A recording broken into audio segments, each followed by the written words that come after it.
You're watching West Hartford Community Television. You're watching West Hartford Community Television.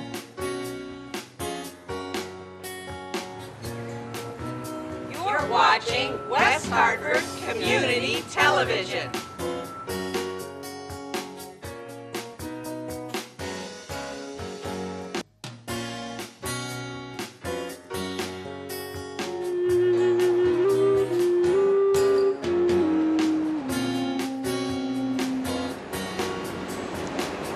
For the community, by the community.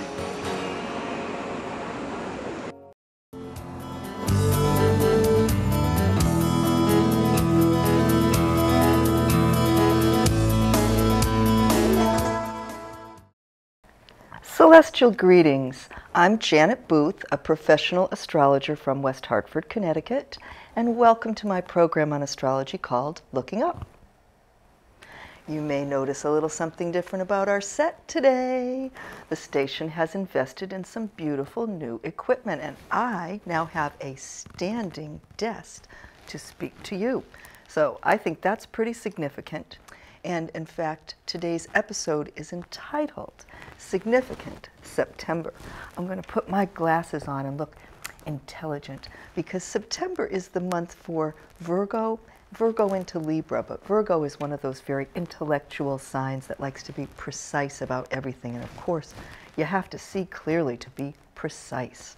So, you know, before September even gets going, another one of those pesky Mercury retrograde begins on August 30th. And this is the optical illusion that happens for about 3 weeks, 3 times a year. And it is when the planet of communication and local ground transportation appears to move in the opposite direction through the zodiac of its natural motion. And that means for us, things might seem to go a little bit backwards in communication matters or get more mixed up on the road or in any kind of on the ground getting around. And that can mean pedestrian, bicycle, skateboard. I don't care what your mechanism is, but when you're going someplace and you're not on the ocean or in the air, it's ruled by Mercury.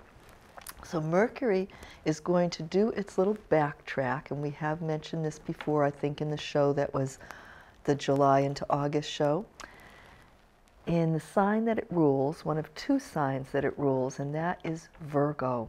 And as I mentioned, Virgo likes precision and details.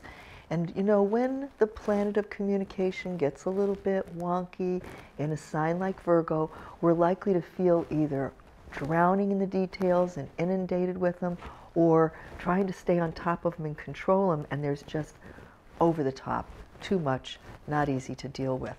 And adding to that is, in the sign of Virgo, late degrees, just about to switch into Libra, is the planet Jupiter. And Jupiter is the largest planet in the solar system, and it tries to magnify everything.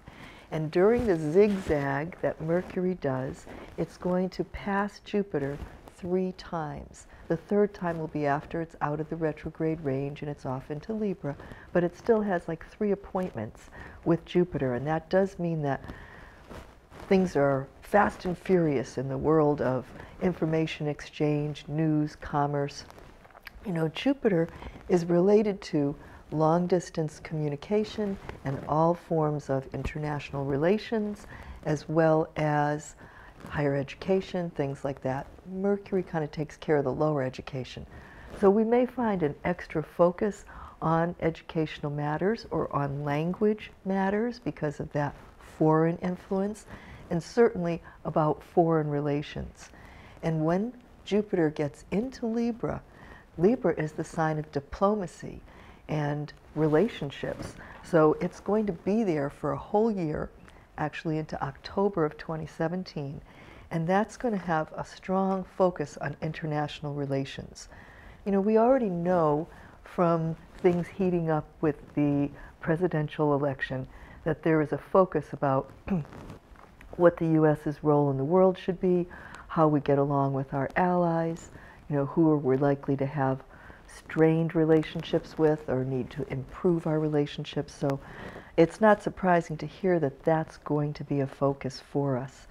So when we start the month off with that retrograde Mercury, for you, it's a good thing to kind of almost stop in your tracks and see what do you need to review and look back at or redo or catch up on and finish something that was left unfinished. Mercury retrograde is a great time for going to that stack of papers that inevitably grows somewhere in your house, unless you are the most OCD, kind of take care of everything as it happens type person. But most of us have something that when we go back, you go, oh goodness, I can't believe this. I was looking for this for weeks and here it is. So attend to that. So when we start September, right out of the gate, on the very first day, we have a new moon. And it's not a plain vanilla new moon, it's an eclipse, a solar eclipse. And what that means is it's kind of a big new burst of energy, because new moon is new anyway, and an eclipse is more so, more so.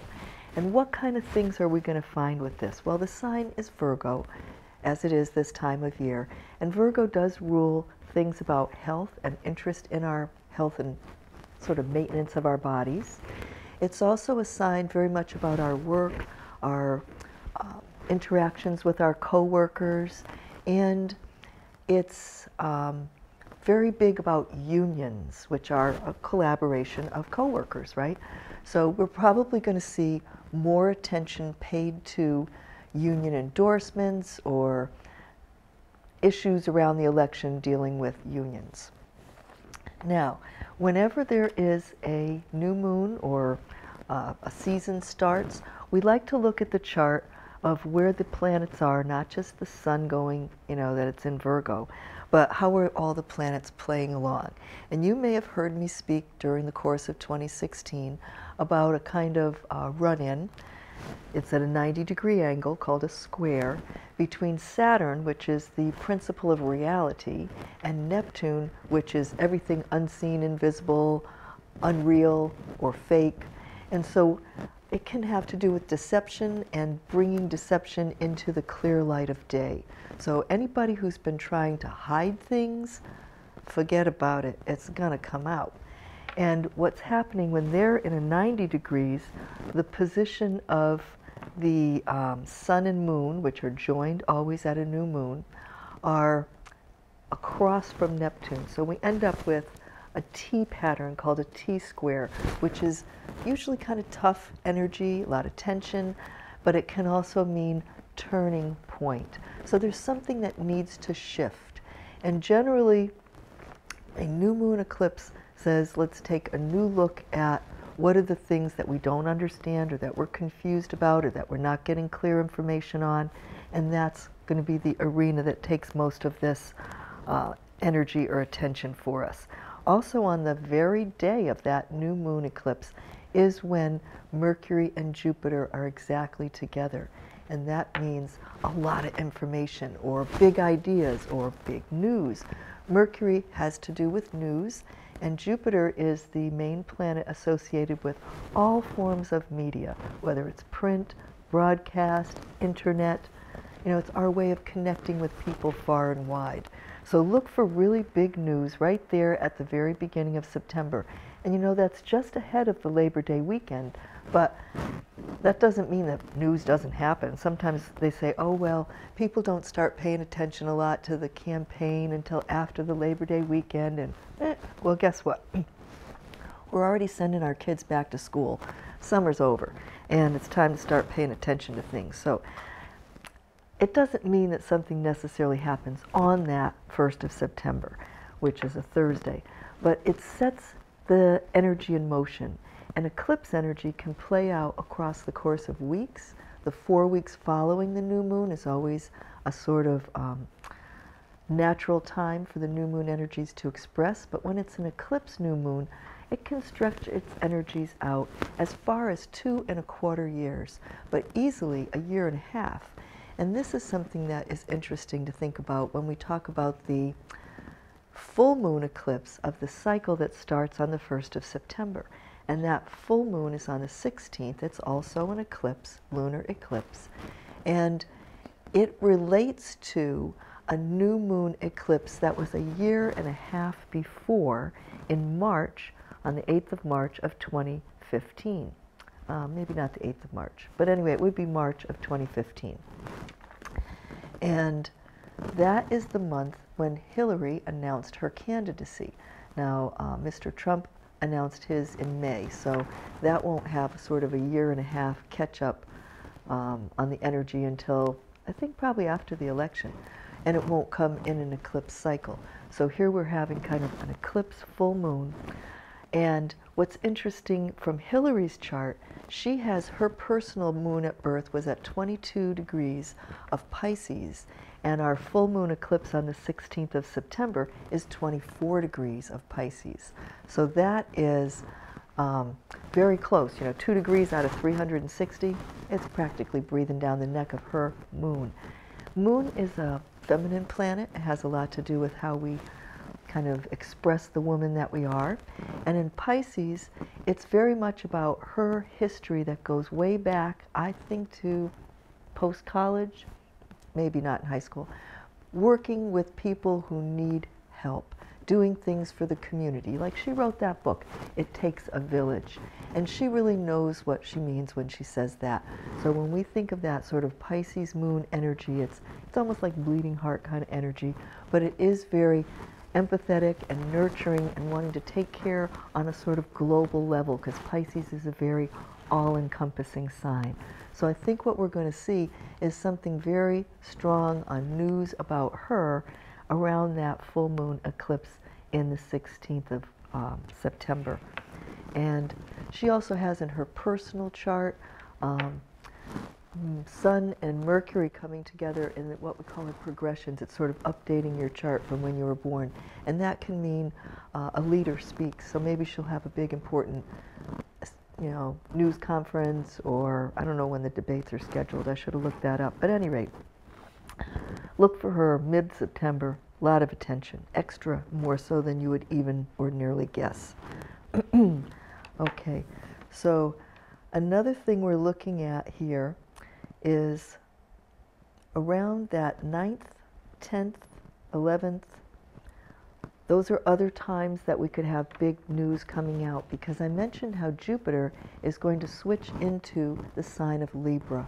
Well, it does that on the 9th, but it's slow enough. It takes about 3 days to just work through that first degree of zero degrees of Libra.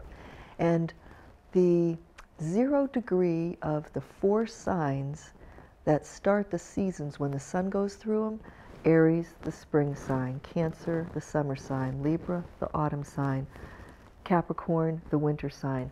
When anything goes through the 0 degrees of those, it's at that sort of season-changing energy power point of the zodiac. Those are considered the 4 main important degrees of the zodiac, and they are ones that connect people far and wide, because we all experience those changes of the seasons.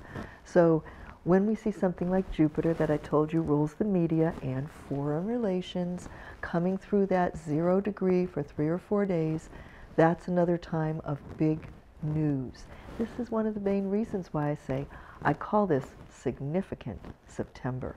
And it will still be very close to that 0 degree when we come to the lunar eclipse on the 16th. It's going to be at 1.5. So that's, if you give a little leeway, we call that orb in astrology. It's still pretty much activating that, we call it 0 cardinal. The cardinal signs are those season-changing signs. And immediately along with that, on the 10th, is the exact day of that Saturn-Neptune square. And if we were to think in terms of Saturn as solid and stable and predictable, and Neptune as shifting and hard to pin down, like that song in Sound of Music about Maria, how do you catch a wave and pin it down? So you couldn't pin Maria down, and you can't pin down Neptune. Neptune washes things out. It tries to dissolve them. It actually is associated with chemicals and like paint thinner and things like that. So Saturn's rock solid, I'll just use the word solidity, it's repetitive, but anyway, that's likely to be undermined some by this Neptune contact. And it may say that things that we thought we were so sure of and we knew turn out to be not the way we thought they were at all. And this is not just in the news and in our society or in our world, but even in your own personal life. And this may impact people who are Sagittarius or Pisces, stronger than most other signs because Saturn's in Sagittarius, Neptune is in Pisces. But the other two signs that end up kind of forming across to that, which would be Virgo across from Pisces and Gemini across from Sagittarius, all of those signs are going to have a very strong impact. Okay, now saying that makes me think of something very important because I don't want to only talk about Hillary. So Mr. Trump was born on a full moon eclipse with the sun in Gemini and the moon in Sagittarius, and those are at about 21-3 degrees of those signs. And basically, the full moon eclipse at 24 makes a cross to his eclipse from when he was born. So the crosses are usually a time of tension and turning point, or sometimes we feel like we're being crucified on the cross. But it's not generally like, oh, things are flowing really easy and nice. So around that middle of September is likely to be a very difficult time for him because of how the planets are hitting his chart. Let's see what else is exciting here. It's my little cheat sheet for what I wanted to talk to you about. Oh, well, we should say that there are some nice things happening in September. It's not just all tension and difficulty. So, you know, when I write my Janet's Planets astrological calendar each year, I rate each of the days 1 through 5. And the 1s are the worst and the 5s are the best. There's not a lot of 5s. And even a 4 is a pretty good thing. So in September we have 2 4s, and one of them is on the 3rd and the other one's on the 30th. So we got our 3 numbers going with that. Now the one on the 3rd is during that Mercury retrograde period. You would not want to take that energy, probably not, and start something new unless it's kind of building on something that you've done before. Because the retrograde, it generally says we're going backwards instead of forwards. Now there's a few exceptions to the rule. People who are born during a Mercury retrograde, when it's retrograde on that, 3 times a year, those are almost like their power times to move forward because they're in their element. So it might be okay for something like that. Or it's very good for sort of a revision, or say you've had a business but you haven't incorporated it yet. Or you have an incorporated business but you're changing it to add a different partner or something like that.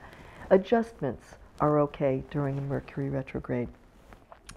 The 30th of September, which is our other 4-day, is a new moon. And actually we have 2 new moons in the calendar month of September on the very first and last day. Now, when we have 2 full moons in a calendar month, some people call that the blue moon. And I don't, and I've explained to you before why not on a different show. But there's not even a cute term for a new moon when we've got 2 in the same calendar month. But again, I say to you, significant, very significant. Okay, that next one on the 30th, it's not an eclipse, so it's not going to have some of that intensity to it, and it will be in a different sign. We will have crossed the equinox, and the sun will have moved into Libra, so that's a Libra new moon, and the moon and sun are 4 degrees away from Jupiter, and Jupiter is generally considered to be a very favorable indicator. So we find that that 4 weeks that starts the 30th of September, and that means most of October, is kind of good energy that it's being launched with. So for my money, if I was going to launch something, I would wait until October instead of doing it in September. Now, what else did I want to say about that September new moon? Well, it might come back to me. Okay, so, I wanted to talk about the equinox chart for a moment because this is also very important. Anytime a season starts, we can set a chart for that beginning moment, for instance, when the sun first gets into Libra, and the indications then are going to be very important. So we've got 2 degrees from the sun is Jupiter. So we know that the fall is going to be a time of expansion and growth and attention to things like foreign matters and the media. We also see that the Venus at 28, almost 29 of Libra, is just about where we're going to have, well, no, it's not the next new moon. Anyway, Venus being the ruler of Libra, having it in Libra, adds to the sort of Libra qualities. Well, what are those? Fairness, balance, justice, important relationships, the liaisons we make, contracts that we have with others. And interestingly enough, even though it's the sign of marriage, it's also the sign of your enemies. Because think about, like in fencing, when you're across from somebody, on guard, you know, face to face, mano a mano. So there could be a lot of confrontations, even though this is a sign that wants peace and harmony. At least it has also a very diplomatic and tactful side, so that if there are sort of aggressive confrontations, they're likely to at least be civil. Now we have another change of a planet going into one of those season-changing signs. Mars is going to be entering Capricorn, and I don't know if I wrote that down, but I'm sure I've got it here in my Janet's Planets. And Capricorn is the sign where Mars is said to be exalted. That means it works there just better than in almost any other sign. And that starts September 27th, and it goes through the November 8th. And Mars, when it goes into that 0 of Capricorn for about 2 days there, near the end of September, say the 27th and 28th, it could be a time of conflict that pulls in a lot of people, because those again are kind of global degrees, and this is the planet named for the god of war. Now Capricorn is not an impulsive sign, and that's why it's a good sign for Mars, because Mars's natural nature, repetitive again, is to leap before it looks. So at least Capricorn kind of says, have a plan. Plan your work, work your plan. So we will find that we're trying to do more planning, especially there as we're getting into October and beyond. Well, all of October has Mars in Capricorn. And why I brought it up was because it's there at the equinox. So that means it also has that carryover for the full season, the 3 months of autumn, which take us to the winter solstice around the 22nd or so of December. Oh, and here's another thing. 2 big things that are going on the equinox. The same day, the 22nd of September, is the last day of that Mercury backup. So Mercury, after that, goes forward, but for a day or 2, it looks like it stands still. And that means that information doesn't move, or we get stuck in our heads, or we're not able to communicate the things we want to communicate. So that will carry over into the fall, where we have more of a chance for communication mix-ups. And then the crazy factor is like going off like firecrackers. I've mentioned to you before about how Uranus, the planet of shock and unpredictability, is getting together with the dwarf planet Eris, the one that's the troublemaker out past Pluto that made the astronomers redefine what a planet is. So we have Eris, keywords, chaos, discord, rivalry, competition. In the sign of Aries, already a fighting sign that has a lot to do with competition and survival instinct. And then when Uranus joins with it, it makes sort of a crazy surprise.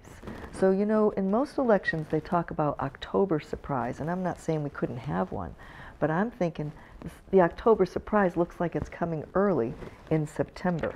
So this pairing of Uranus and Eris is exact on the 25th, but it's just about exact on that 22nd for the equinox. And this has happened once before around June 8th or 9th, and it'll happen once again on March 17th next year of 2017. So if you go back and you look around early June to see what was going on, you might find that there's going to be a connection between events then and things that are happening around the 25th-ish of September.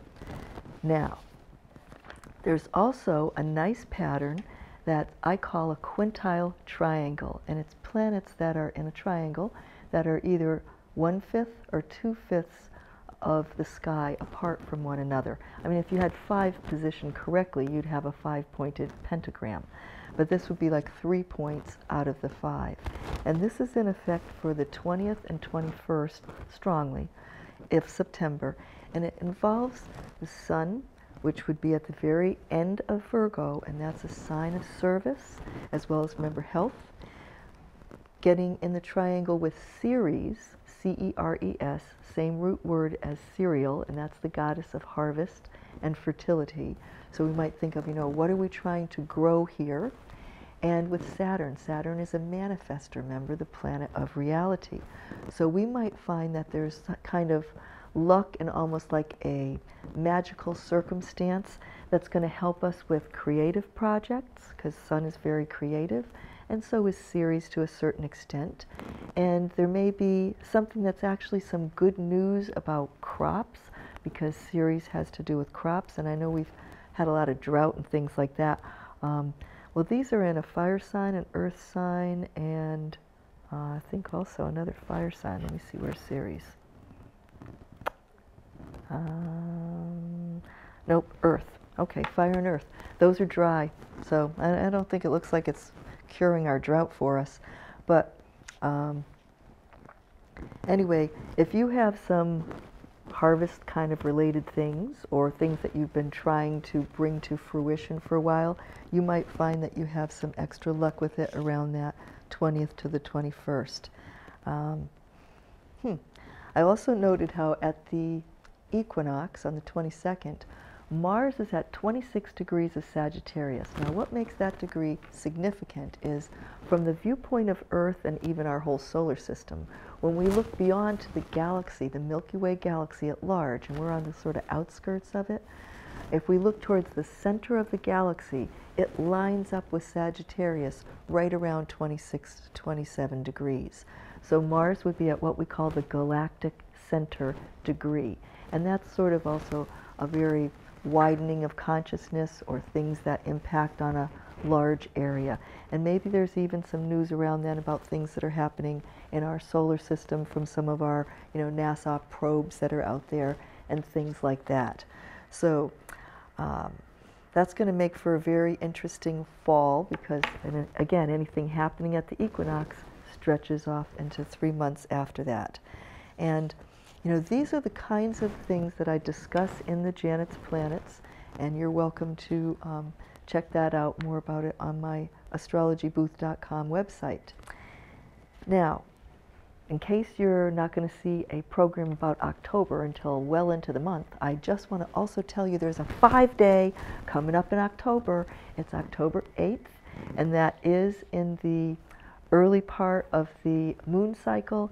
So it should be a good time for you to maybe launch some ventures or do something exciting in a relationship, because it's Libra time. And that's all the time we have for today. So come back and see us again soon on Looking Up.